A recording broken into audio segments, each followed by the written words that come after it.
his own attitude towards the possibilities of peace, towards the Soviet Union, towards the course of the Cold War. Art muscle. It was a way of making me feel that they were a part of me. You see it on the bridge. Wait, how they get it? If the government had to change the screw in the bridge, they had to shut it down. They got state troopers out there. They got lanes closed. They got their strange machines. How did they get up there? Peace and blessings.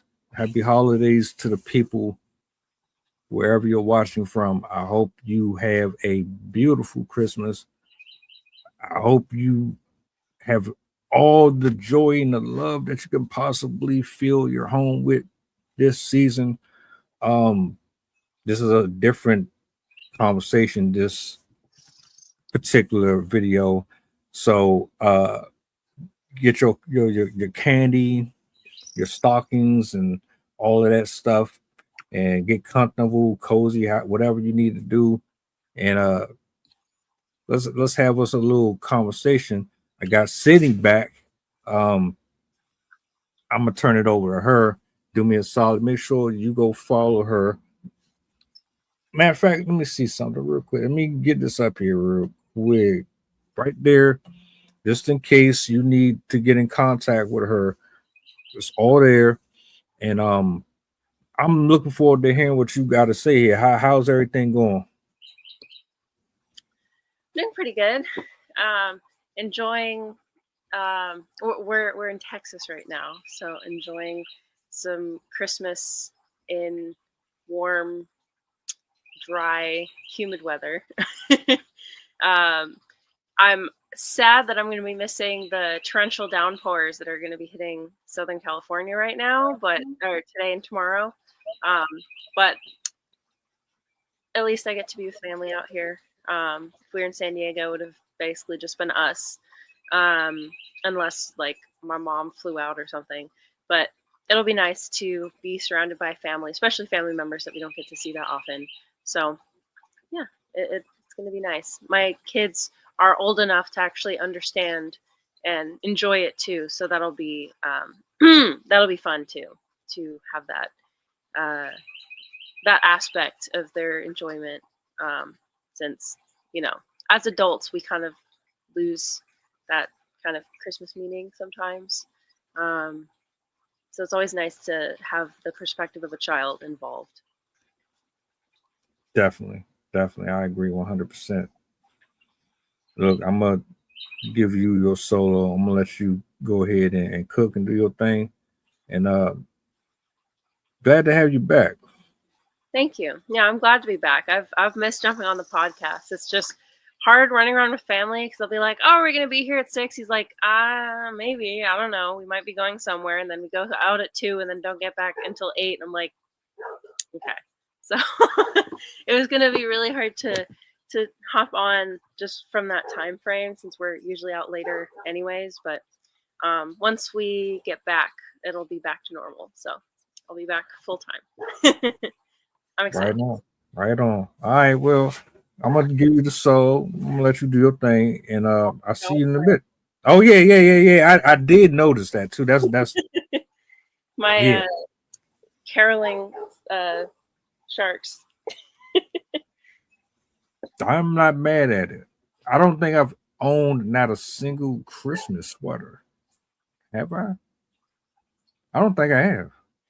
I've had a few over the years. I remember I had one that was, I can't remember if the cat was dressed up like the tree or if it was like on the tree or something like that, but it was like a cat with tinsel and stuff wrapped around it and little like Christmas ornaments. And then my other one that I've had the longest is a T-Rex with a Santa hat all in like sequins. What? I'm just going to ask this one little question. Why did they make Christmas sweaters so ugly? Not all of them, but I think part of it is like Christmas sweaters have been a thing, but then in the recent years, like I'd say maybe the last 10 years, it's just become a competition, like who can make the ugliest Christmas sweaters. But I'm actually going to look it up, and I'll talk about that in the stream just because I'm curious myself. Like side note, somebody on Instagram, they had an office party, and everybody had to wear the ugly sweaters. This fool, he had all of his co-workers' faces put on the sweater and said, "This is ugly. This is what I see every day." The people was pissed. They did not like that at all. So I just thought that was kind of funny for me. I'm into that little weird type of humor, but I digress.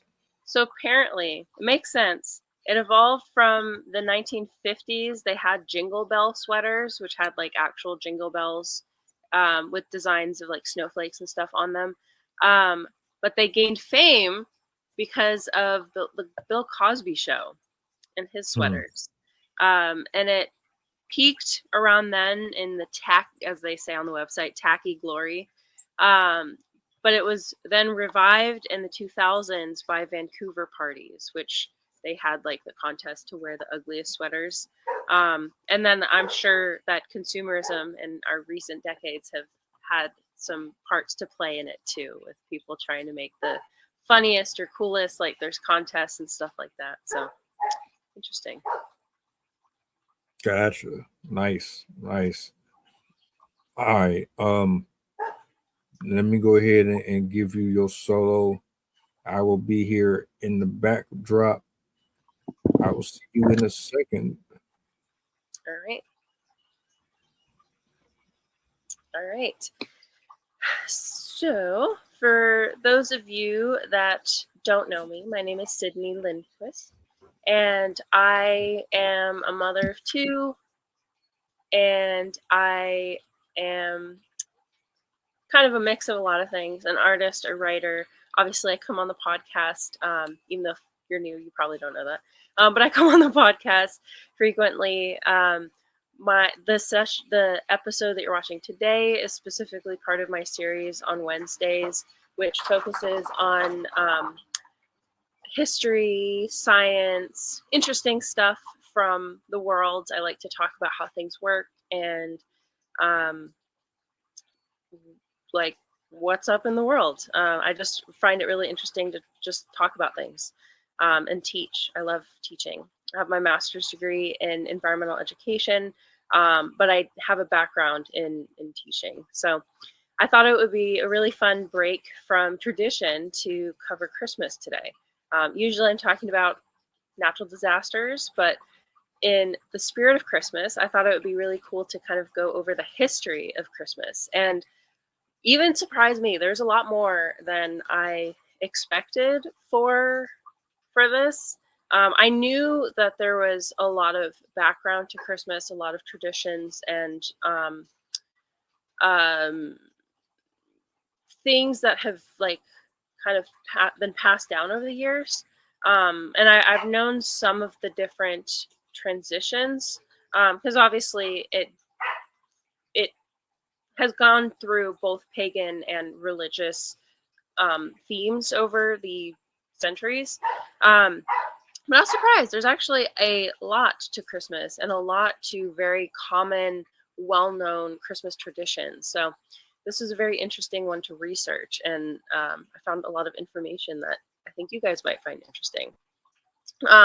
So most traditionally, I would say, like for modern people, Christmas is associated with the birth of Jesus in 2025 years ago. Jesus was born, and that is where the whole nativity scene comes from. It depicts his birth scene where Mary has him in the manger. We have the visit from the three wise men, the shepherds in the field with the animals, which is why you usually have it in kind of like a barn setting with animals. And they're basically presenting baby Jesus for the first time. If you aren't aware, December 25th was not actually Jesus's birthday. The Bible doesn't actually specifically state when his birthday is. So early Christians chose a date that held symbolic meaning. Because Jesus was known as the light of the world, they decided to link it to the dates of the date of the shortest day of the year, the winter solstice. And they believe he was technically born in the springtime. I think they said like March-ish. One of the calendars from 200 AD predicts around like March 25th.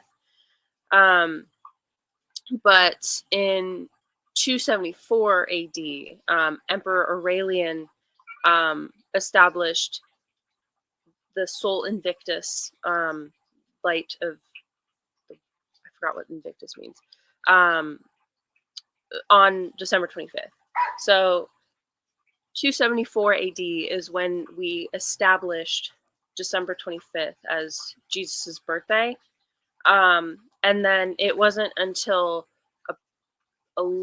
60 years later, 336 AD, that the Roman Christian community finally observed Christmas on December 25th exactly.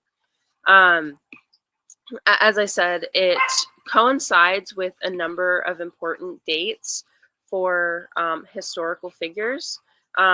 Even though it wasn't Jesus's birthday, those dates were still important.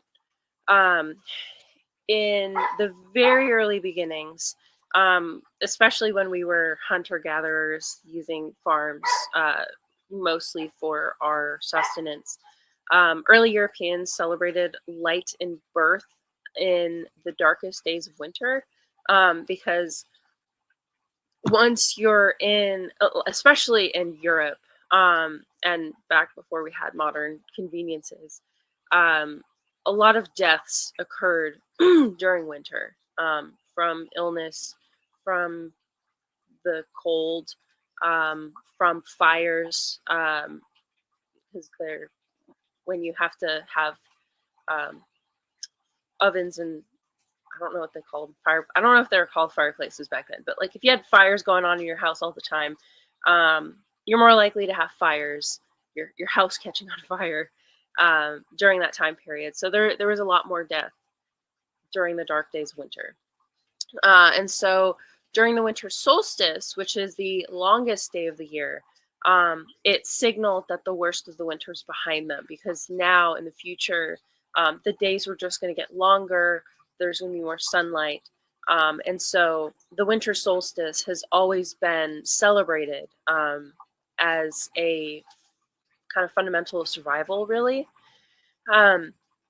In Scandinavia, the Norse, Norway, they celebrated Yule, which was kind of their version of celebrating their celebration for the winter solstice. They started that around December 21st, so we're kind of seeing where that date comes in, date arena. They did so in recognition of the return of the sun. Fathers and their sons would bring home really large logs, like probably the trunks of trees or like big boughs, and set them on fire. And people would basically eat and feast and old world party while they watched this log burn, which is the origin of the Yuletide logs. Why one of the reasons why we have like hanging out around the fireplace as some Christian or Christmas traditions. Not to mention that's also the time of year that it's really cold, so you're also going to be around the fire anyways. But yeah, the Yuletide log, that's where that comes from. They would basically party until that log burned out, which could take as many as 12 days, which is crazy for me to think about. And while they watched, they believed that the sparks that were coming off of the log represented pigs or calves or other animals that would be born during the year. So that's where like the Yule tidings came from, because the log and all the sparks and the fire signified how fruitful their following year would be, and it was kind of a an indicator of things to come. So a little superstition tied in with celebration. In Germany, people honored this one. I found really interesting. I did not know this before I started doing the research. In Germany, people honored the pagan god Odin during the midwinter holiday. They were terrified of Odin because he was a bit of a harsher god. He made nocturnal flights through the sky to observe people, and they would decide who would prosper or perish. Which, for me, as soon as I read that, I'm like, oh, that sounds just like Santa, except a darker version of Santa. If you're on the list of naughty or nice, he's going to decide which one to take out. But he, because of his presence, people chose to stay inside, and they would kind of like provide offerings to him to hopefully make sure that he chose not to take their lives. But Odin, as the kind of, he wasn't the original Santa technically, but to me that really stuck out. I was like, wow, that actually sounds a lot like our myths for Santa, or at least some of the myths. They believed that the ghost sightings and like supernatural occurrences happened more. The German people believe that this happened more during the rest of the year, especially during the Wild Hunt, which was the procession of ghosts through the sky led by Odin. In their legends, he bore a long beard and brought gifts to children or gifts to people who deserve them. So sounds very, very similar to Odin. And I know there's other links to Santa Claus, which I will get to, but that one I found really interesting. So I was like, oh, I had no idea that Odin had so many similarities to Santa. Just some other fun comparisons. Odin is depicted as an old man with a long white beard wearing a cloak and a hat. He also was, as I said, he brought blessings and prosperity. And he had an all-seeing nature where he was able to tell if you were being a good or bad person. And he also was, where was that other fact? He was literally called the All-Father. And this is the other one. He had an 8-legged horse that pulled his sleigh. So I also thought that was interesting. I'm like, 8 reindeer, 8-legged horse, pretty similar. Even I keep seeing on the websites that he wasn't based off of, Santa wasn't based off of Odin. I still find all its similarities quite interesting. And then lastly, the people that worked for Odin were elves and dwarves. So lots of interesting similarities there. So beside in Rome, Christmas has historically been celebrated differently around the world. In Rome, where winters weren't as harsh as they were in the far north, like they are in Germany, like they are in Norway,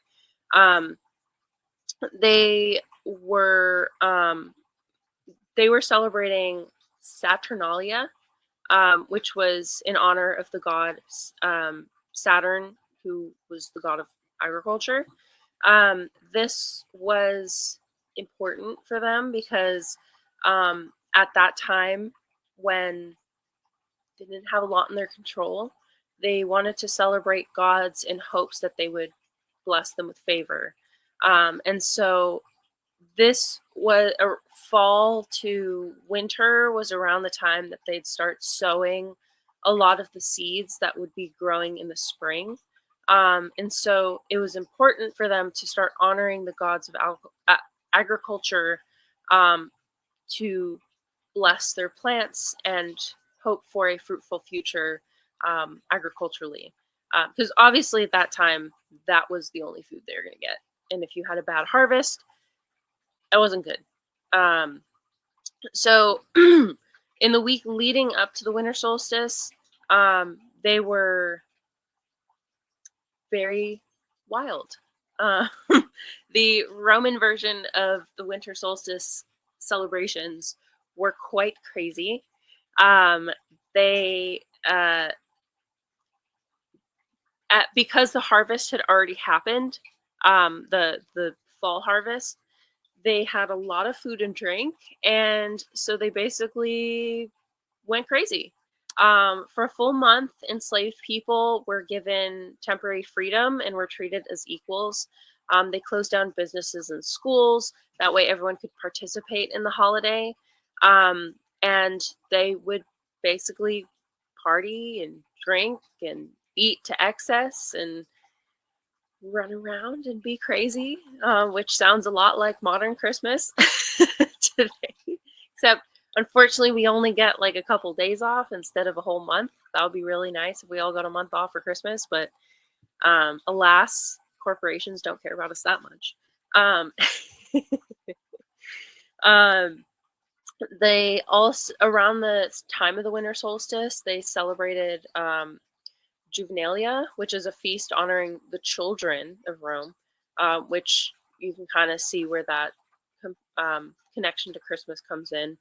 Members of the upper class often celebrated the birthday of Mirtha, which was the god of the inconquerable sun, on December 25th, which again, that coincides with the winter solstice and it being the longest day of the year, or night of the year. It was believed that Mirthra, an infant god, was born of rock, and that their birthday was on that day, December 25th, which I did wonder if that had any relation to Jesus.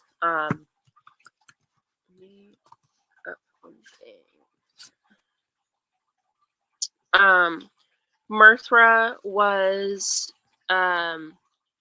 also celebrated by ancient Iranians, and they believed that it was the god of light, contracts, and loyalty. So they believed it was important to kind of celebrate this deity, to kind of bring order and happiness. Ironically, people that believed in this tradition faced persecution from the Christians that were not happy that they were celebrating a different entity on Christmas, or at least during that time period. So they feuded a little bit with early Christians, who believed Jesus was the one that should be celebrated and not Mithra. So let's see, what else do we have here? Said that one. I mentioned it a little bit ago. I forgot to mention the historical fact associated with it. The nativity scene, which was created to celebrate Jesus, depict the original event. The nativity scene itself dates back to 10th century Rome, but they actually came from Italy. They're popularized by Saint Francis of Assisi, which is my patron saint. I was baptized with in the Catholic Church. You get given like a saint name, and Saint Francis of Assisi, the patron saint of animals, is mine. He popularized the nativity scene in 1223. And from there, it spread across Europe and became popular everywhere. So yeah, interesting thing with that. It picked up 1,000 years after Jesus was born. Um, and there's also different variations, but the most traditional one has kind of stood the test of time. In America, that was kind of interesting in the sense that it didn't actually pick up in America until fairly recent times. Even though Europe was doing a lot with Christmas time traditions, whether or not it was associated with Jesus or not, um, there wasn't really a Christmas in the United States until much later into history. In the early 17th century, there was a wave of religious reform that changed the way Christmas was celebrated in Europe. And it stemmed from Puritanism.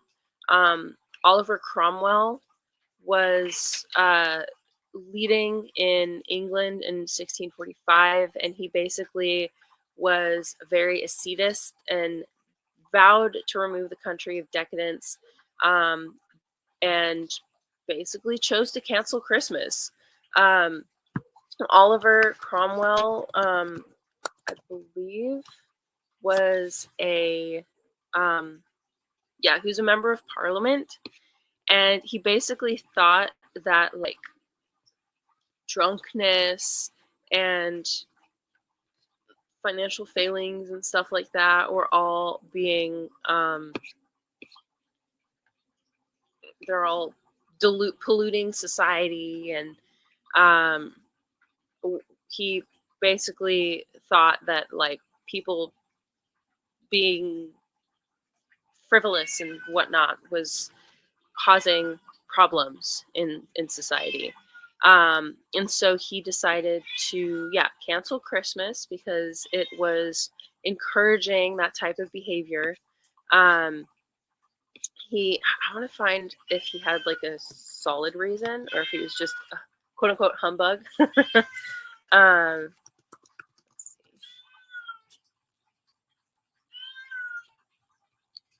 He canceled Christmas in England during the 1640s and 1650s, banning public celebrations as a punishable offense, viewing it as idolatrous, wasteful, and unholy.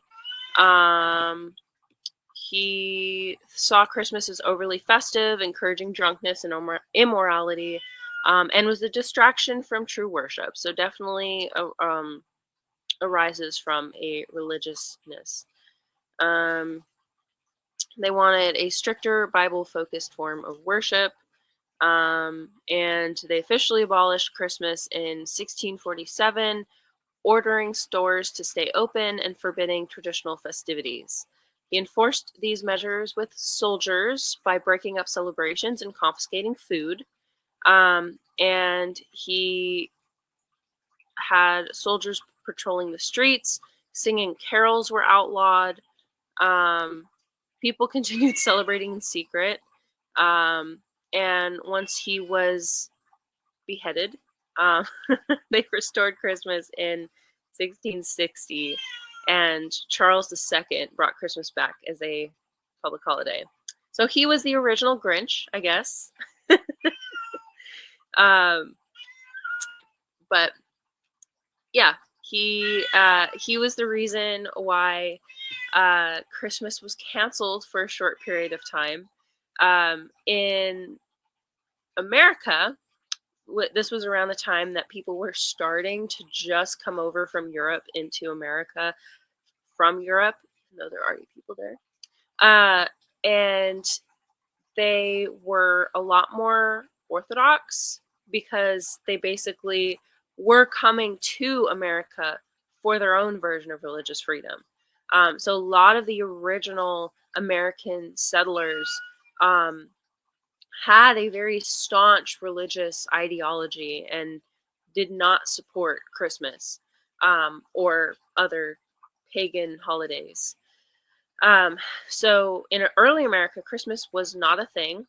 From 1659 to 1681, They actually banned Christmas in Boston. And anybody, I find this one funny, anyone exhibiting Christmas spirit was fined 5 shillings, which I think is like a handful of dollars. Let's see.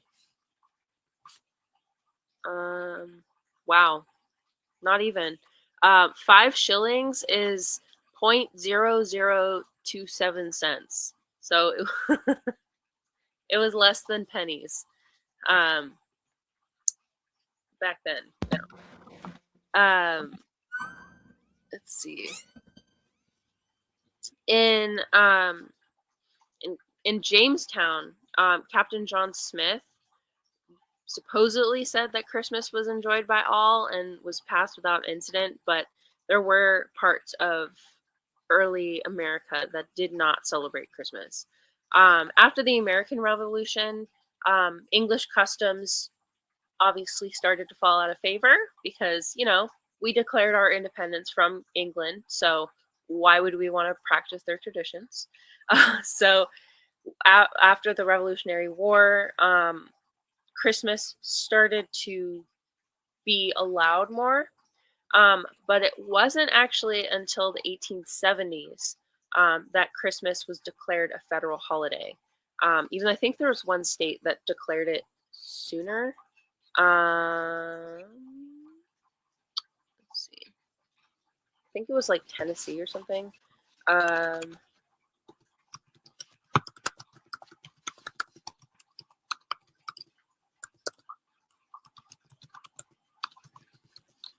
See.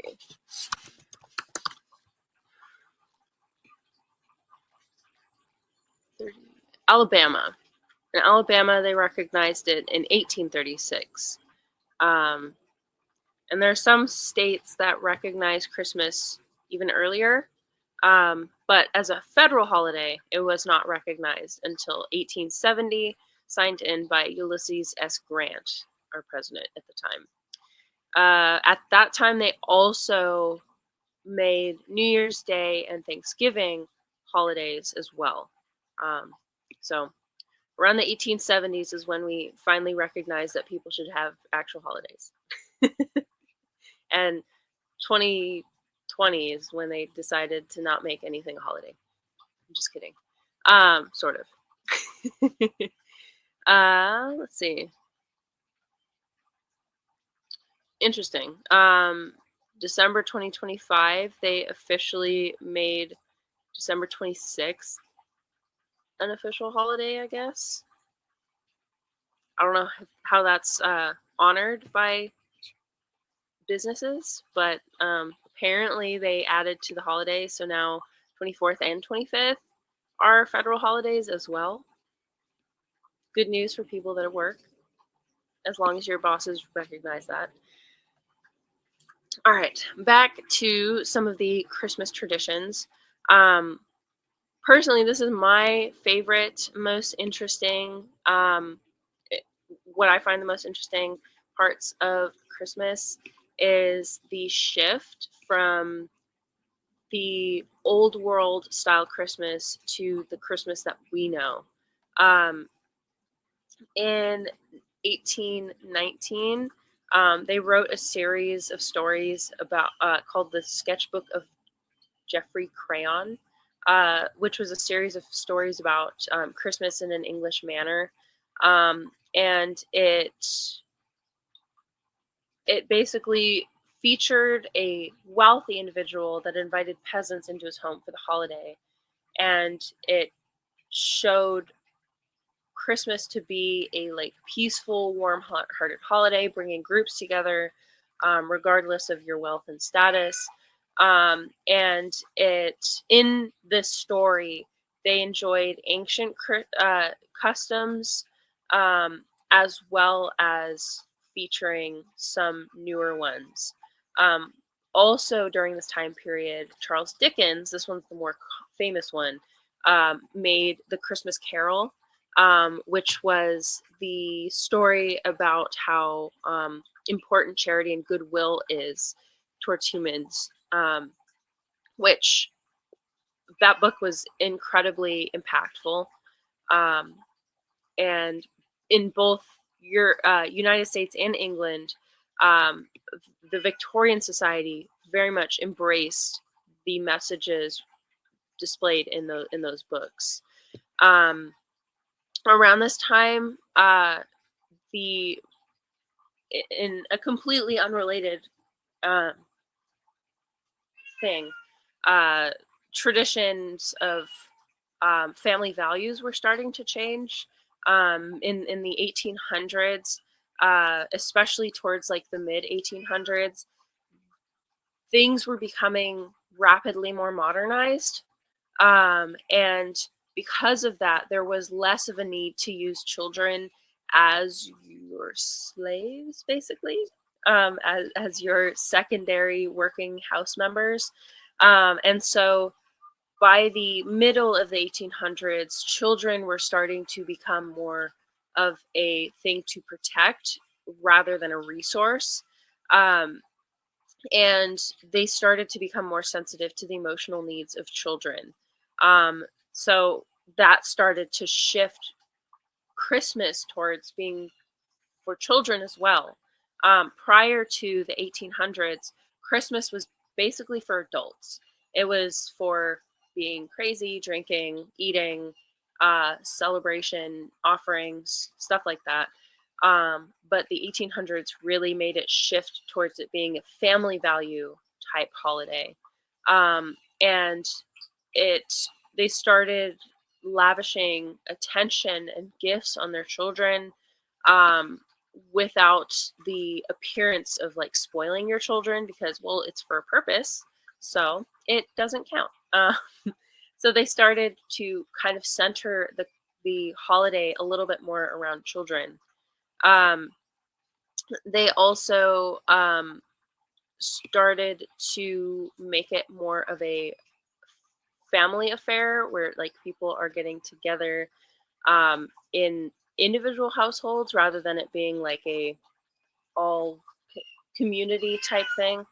It still was very much within the community, but as people started to have bigger houses with more features and stuff like that, it became easier for people to gather in homes rather than just all be out on the streets.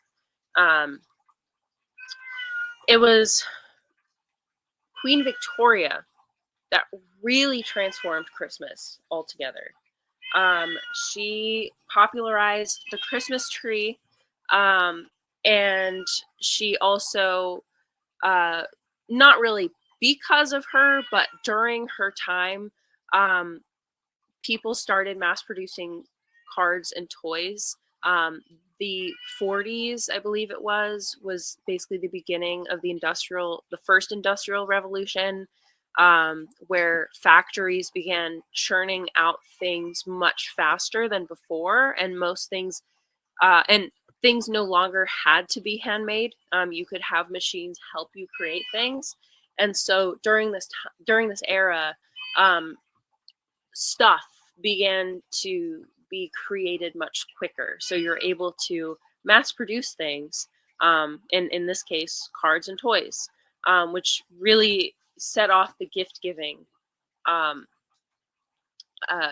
aspect of Christmas. Before this, there really wasn't gift giving at all. There were some mentioned instances in history of like during whichever Christmassy thing they were celebrating, whichever tradition they were celebrating based on where you lived, they might give their slaves like extra food or just new clothes or something like that.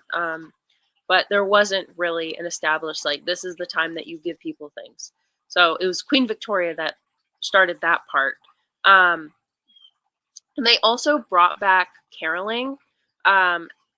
At the time, in the beginning, Christmas caroling was actually a form of begging. It was originally called wassailing, and they basically would, let's see. Oh no, that one's different. Sorry. Wassailing is like drinking a toast which was a warm spiced cider beverage. Not sure if it's alcoholic or not, but it was made from apples. Where did I see that?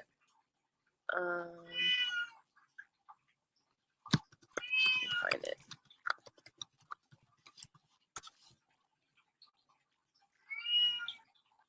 Yeah. Oh, it was Wassail. Okay. Christmas. I mean, caroling was historically linked to begging and demanding food or drink. Through the tradition of wassailing, groups sang for rewards, sometimes aggressively. They would basically go door to door, and would it was similar to trick or treating, where they would sing for you, and then expect to receive alcoholic drinks and food. But if the person refused, then they would curse them with vandalism or other things, other mean things. So that's actually where some of the lines in some of the popular Christmas songs that we know of, we won't go until we get some, so bring us some here. You're basically saying, like, I'm not leaving until you give me food and alcohol. So Christmas caroling originally started off as fancy begging. So that's pretty interesting. But in the Victorian era, they brought it back as just a fun event rather than I'm going to vandalize your house unless you give me food type of thing. I still think that's hilarious. People singing outside your house and you have to give them food or they're going to like beat you up or attack your house. Good thing we've since changed our holidays. Where did I? Let me delete some of my tabs. Okay. So the urbanization of society started to affect the Christmas traditions. People started to prepare, like as I said, because the houses were now different. They weren't these small little shacks people lived in. More people started to gather indoors, bringing their friends together, their family members. And during this early time, this is kind of where all of the well-known Christmas traditions start to come from. Santa Claus starts to come out. As I kind of mentioned earlier, Queen Victoria began the tradition of the Christmas tree. But some of these do still have connections to the past. The reason why evergreens are such a symbolic part of Christmas is those are the trees that basically last through the entire winter. And so for generations, during Christmas time, during December, all manner of regions, German, Scandinavia, even ancient Egyptians, they would deck out their homes with plants. Germans specifically really started the Christmas evergreen type of tradition. They would, in the 16th century, they would bring decorated trees into their houses. Some of them would build Christmas pyramids out of wood and then would decorate them with evergreens and candles. They also would wear like wreaths on their head with like candles. Forgot exactly why, but I know that there's an American Girl doll that celebrated that tradition in the American Girl doll book, where they would like have her wearing that wreath. So that's kind of where the wreaths came from. but evergreens were always included as an aspect of decor, because of the fact that they would last through winter, and so they really signified the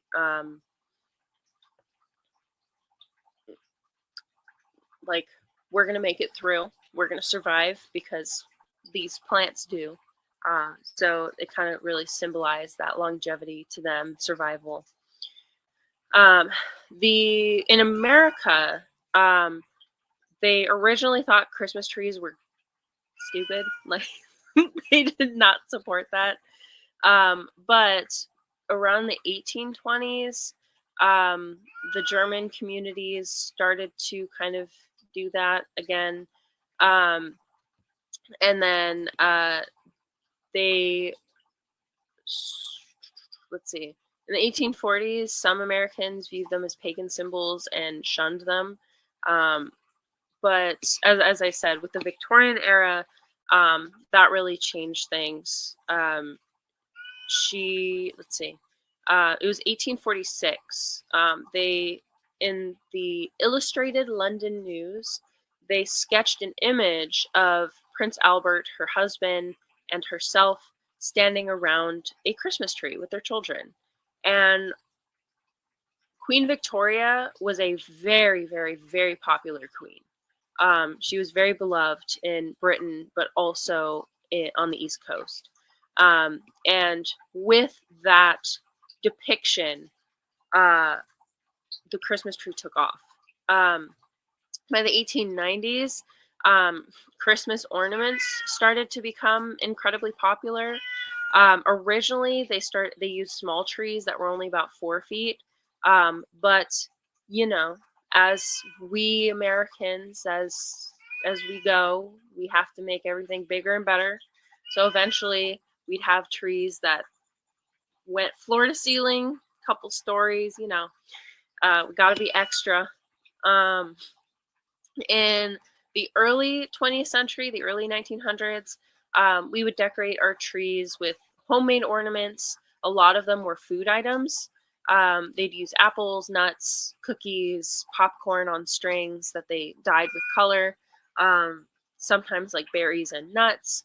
And originally they used candles, but once they invented electricity, they chose the little lights because they could have the trees glowing for days, and you don't set your house on fire.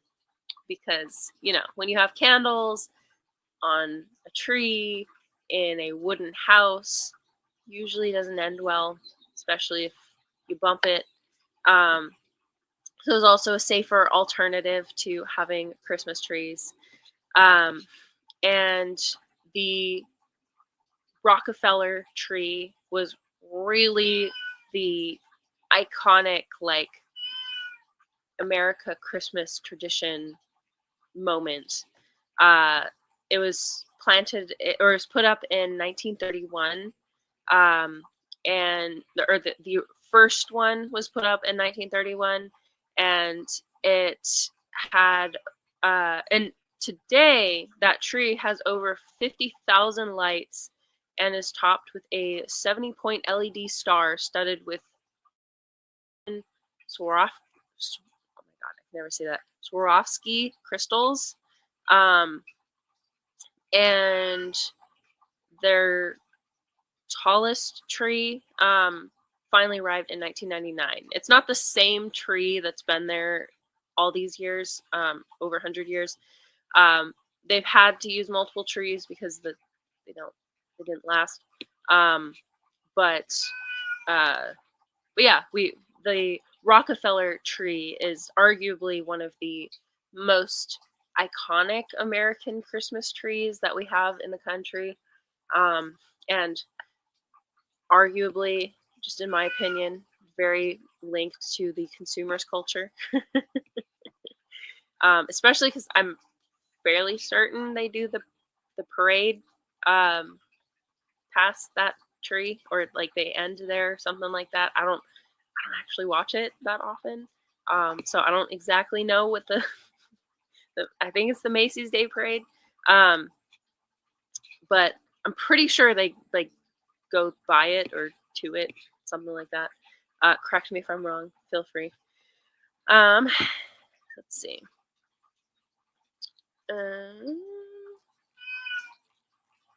Yeah, a lot of different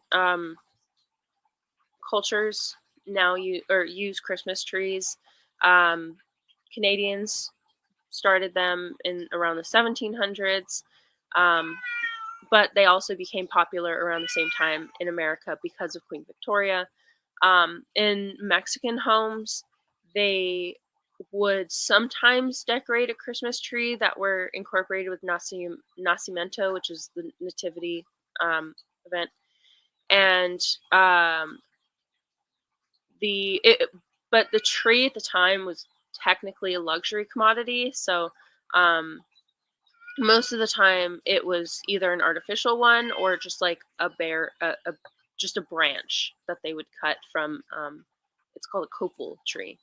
Sometimes they'd also use just like shrubs. But there's a long tradition of many countries using decorating trees or bringing in trees. In Greenland, they would decorate the trees outside. In Brazil, they would decorate pine trees with pieces of cotton to represent snow. In Ireland, they decorated trees with colored lights, tinsels, and baubles, like bulbs. And they were the ones that really did the angel on top of the tree. Sweden would bring trees inside and decorate it for a few days with stars, sunbursts, and snowflakes. In Norway, they'd make it a whole trip. They'd go out to the woods, pick a tree, and would bring it inside and circle the Christmas tree. Everyone would join hands around the tree and like walk around singing carols, which you can see in The Grinch. That's something that they do at the end after they like bring him in and like welcome him, as they're like all standing around the Christmas tree singing. The Orthodox Christians would decorate fir trees in Ukraine and have parties. In Spain, they would decorate a log that children would basically they'd give scraps of food to the log over the time, and then they'd cover it with this sounds so random when I'm reading it, but they'd also cover it with a blanket, and then the kids would hit it with a stick. And once the blanket was removed, there would be toffee and hazelnuts and like candy in the tree. In Italy, they would decorate trees. They would use the nativity scenes underneath the tree sometimes. In Germany, they also did, they would pick a fir tree, decorate it with apples, which represented the tree of knowledge in the Garden of Eden. They'd decorate it with glass balls, tinsels, candles. This list keeps going. There are a lot of Christmas tree traditions, but it covers all regions of the world: Japan, China, Saudi Arabia, Philippines, South Africa, a lot of the European countries. So the Christmas tree has been a very important and pretty relatively long-standing, if you count the evergreen usage over the years. But yeah, Christmas trees are also a very important part of our very iconic part of our holidays. And then lastly, for Santa Claus, I kind of mentioned him a little bit with Odin, but also just like the Christmas tree and the more consumery type of the holidays, Santa itself, the one that we know, didn't really become a thing until around the Victorian era. He was inspired by Saint Nicholas, who was a saint known for being giving to children. He was famous for his white beard and red robes. He was the patron saint of sailors, merchants, archers, repentant thieves, children, brewers, pawnbrokers, toy makers, unmarried people, and students. He was most famous for his secret gift giving. He would deliver like money or like items that somebody needed secretly to help them out. He one time provided money for a dowry. He supposedly saved 3 innocent soldiers from a wrongful execution. He supposedly stopped a stormy sea at one point. There's a lot of myths and legends around him, but he was very much celebrated for his giving nature. And so he inspired the early Santa Claus, especially in terms of his gift giving and appearance. But the more modern Santa Claus is definitely a combination of a bunch of different stories and traditions.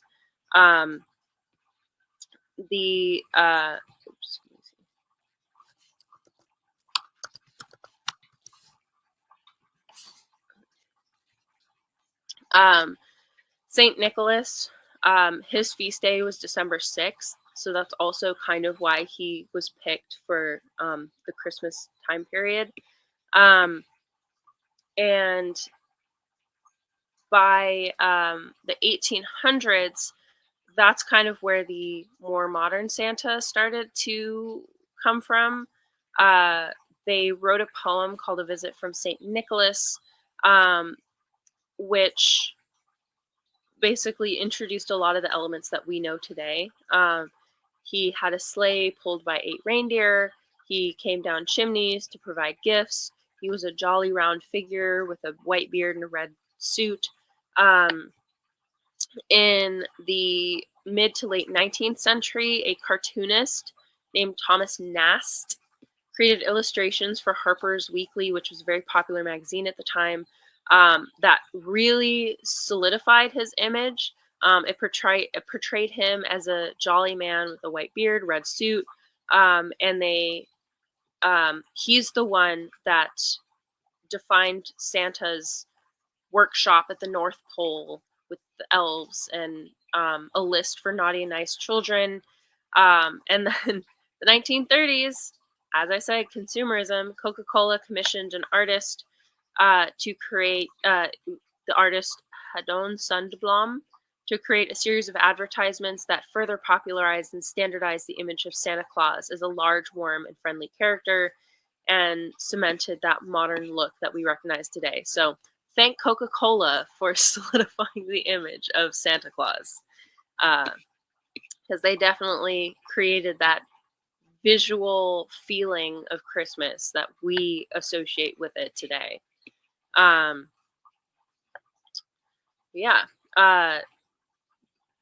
sure where to go now. There has been a lot of there's a lot of history behind Christmas. It's not just a Christian holiday. It's not just a pagan holiday. It is a mix of everything. It's a mix of tradition, like survivalist traditions. It's a mix of old world lifestyles. It's a mix of superstition. It's a mix of religion. It's a mix of like people just like celebrating being alive and being like celebrating each other. And a lot of different elements of Christmas have, even though they're different now, they've been around for a very long time. In early eras, like as I said, Christmas used to be an adult affair. Um, but today it's very much become a cultural phenomenon, really, for children as much as it is for adults. Um, and a lot of the stuff has still persisted. A lot of the meals are very similar to what they used to eat. A lot of the traditions, while they have different meanings, have continued. The decorations have also persisted. So it's really quite interesting to understand the history of Christmas because it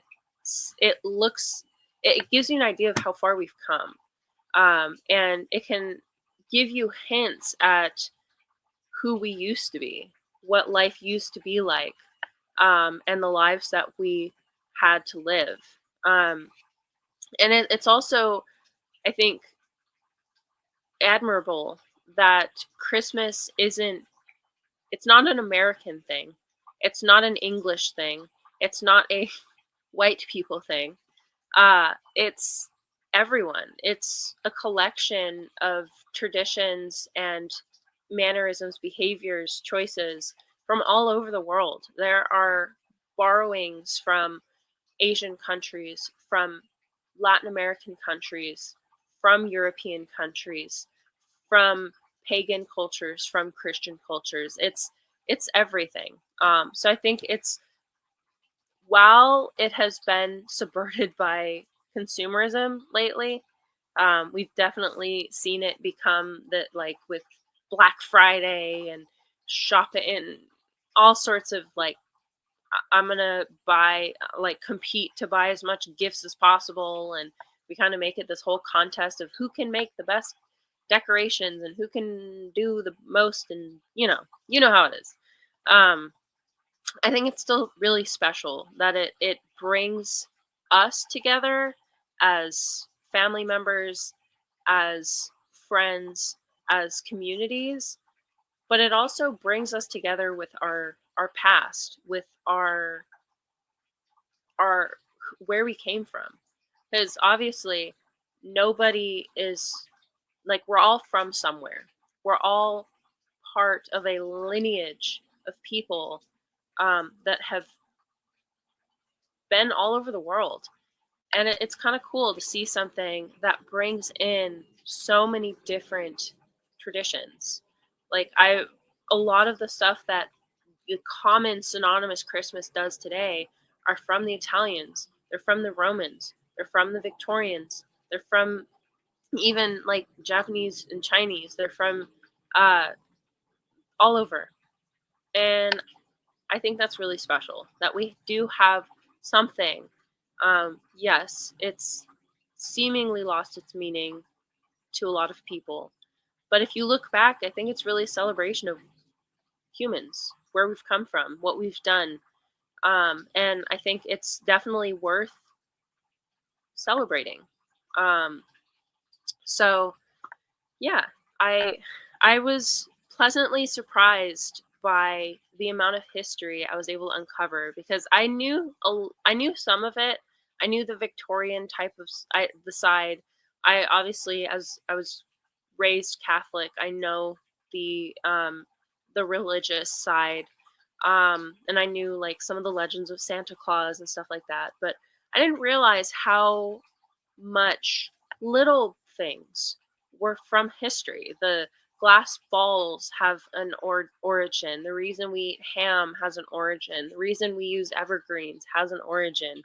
And again, they all come from all over the world. So I think it's really cool. The more you learn about history, the more you learn to appreciate who you are and where you've come from, and the things that people in the past made for you, essentially. So with that, I really hope you guys have a fantastic holiday. Christmas, if you don't celebrate Christmas, I hope you enjoy your time off. I hope you enjoy the winter. Whatever about this season you enjoy, I hope it's the best for you. And be safe. Don't drink and drive, please. Even though it is a time for festivities, we want to be safe about it. Yeah, I hope you guys have a happy new year, and I will see you guys with the new year. By examining his own attitude towards the possibilities of peace, towards the Soviet Union, towards the course of the Cold War. Our muscle. It was a way of making me feel that they were a part of me. You see it on the bridge. Wait, how they get it? If the government had to change the screw in the bridge, they had to shut it down. They got state troopers out there. They got lanes closed. They got their own strange machines. How did they get up there?